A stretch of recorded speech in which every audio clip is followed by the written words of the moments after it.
Today we're going to be painting a scene from the coast with a sea stack rock, glorious light from the sun, and some amazing reflection. It's going to be a lot of fun, so let's start.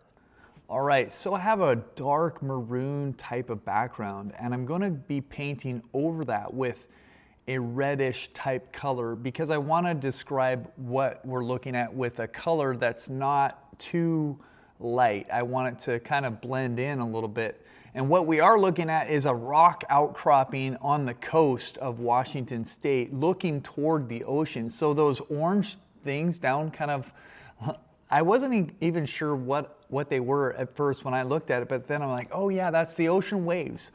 So they're going to be highlighted a little bit more so you can see that I've added a little bit more yellow to my colors. I only have primary colors here. I believe that you should, as an artist, be able to use a limited palette and create almost every color that you would ever need. So I have a yellow, which is cadmium yellow light. I have Naphthol red, which is similar to cadmium red. And then I have ultramarine blue. And I'm going to be using those to create all these mixes. And I think it's very freeing when you learn that you don't have to buy every color that's out there. Now, there are some reflections here in the foreground that I think are super beautiful. So I'm going in and I'm making those reflections, and I'm now adding a little bit of this glow around the outer edge of the rock and the trees. It's not super visible in the picture, but I know from my art experience and making things that are trying to reflect the luminosity, like the way that the light's shining through, I know that it's kind of helpful to give it some rim lighting. So essentially that's what I'm doing is I'm just going around to the rim of all these objects, the rock and the trees, and trying to get the atmosphere set so that when we put the light in later, we can do that. Now I paint a little bit different than maybe you have in the past, or for sure that I did growing up working in watercolor. I always did background to foreground. A lot of times now with acrylics and in the process that I use, I paint more from the foreground to the background.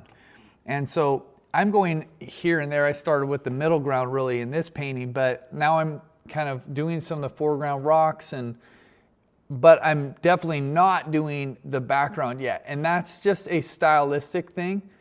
You don't have to do it this way, but I like the way that it looks. And I think that if you give it a shot, this negative style painting, eventually you'll maybe see it my way and go like, yeah, that actually, I like the way it looks. It's a little bit hard to wrap my head around at first, but now that I have, it's good. See, I'm doing another layer here of this rim lighting. I've mixed up a color that was even lighter than the red, and now I'm going with the actual sky color. And you can see that extra layer of rim lighting did provide another kind of area where we can see that brilliant light shining as if it's shining around, because that's exactly what's happening. Is the setting sun is directly behind this rock. Now I know on a painting like this, whenever I paint on something that's fairly dark, and this maroon background, it was pretty dark, right? I know that it's going to take more than one coat with these acrylic paints to really get it to be the vibrant light color that I want it to be. So I didn't wait too long to get that first coat on the sky, because it's going to take another coat. And so if you go and you know that that's the case, often it's worth putting in that first coat a little bit earlier than you might think about it, because you know you're going to do another coat later. This is where we're starting to get into layers of waves. Now, I am kind of working from the background a little bit closer to us now, because these waves get a little bit darker as they come closer. I'm exaggerating. You can see I'm a bit of an exaggerator with color, and I'm pulling some colors in that are a little bit more vibrant, a little more saturated than what they look like in the reference photo. Again, you are the artist. You are the one who is deciding what these things should or could look like. So never feel like you're obligated to do exactly what is in front of you. You are able to make decisions. Now I've cleaned off my palette because I want to start getting some clean, cooler colors. This ultramarine blue mixed with a little bit of white. That's the cool color that's going to offset all the warmth of the painting.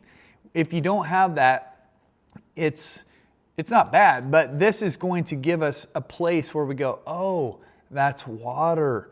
Those are waves that are breaking back there. And that's like that nice foamy part of a wave that is set there. And you can really see how that contrast helps the painting have even more warmth in a way. Because if you don't have the contrast, you don't notice how warm everything is. Sometimes it's when you get that contrast in there that you really see it. Now I'm creating another gray type color that is just a little bit muted. It's not real vibrant. It's more of a mix of violets, and I'm adding in a little bit of the orange to kind of show that yes, this light is still reflecting here. And earlier I mixed up a color that is on the rock that's also a little bit more muted. Now you can see I'm finally getting around to come back with this later coat, second coat on the sky. I'm being a little bit more careful around the edges, and I'm also creating a gradient. The sun directly behind the rock, the light is emanating out from there, and we're going to see even in the reference photo that it gets a little bit deeper as it moves away from that big rock. So that's all I'm trying to do in this painting, which is actually one of the first lessons I learned from a great artist named Robert Gann. Was in a painting where you have a large area, sometimes the easiest and best thing that you can do is create a gradation. And it helps that area not just be like boring or stagnant, like it's going to give it a little bit more life. You can see I'm getting a little bit more detail in these tree branches to try to make them just a little bit more interesting, show a little bit more light through, make them the focal point of the painting. This whole painting obviously is looking toward the rock, looking toward the sun, and it's almost like a very centered subject matter.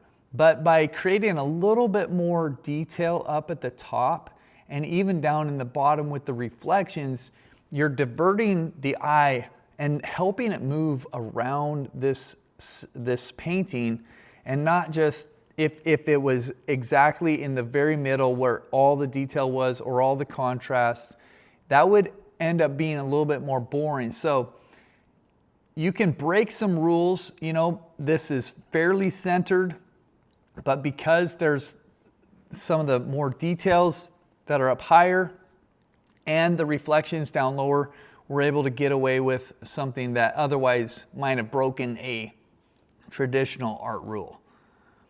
So I've laid out some new yellow, and I cleaned off my palette again because I'm wanting to get this highlight on the waves a little bit brighter here. Again, there's layers of paint that need to happen over a dark canvas like this. So we're doing the final touches here, you guys. I hope that you enjoyed this video, and I hope that you know I believe in you. I think that you are amazing, and I want you to be brave and bold and keep creating and make this world a more beautiful place. We're going to take a look at the final painting, and I'll see you next time.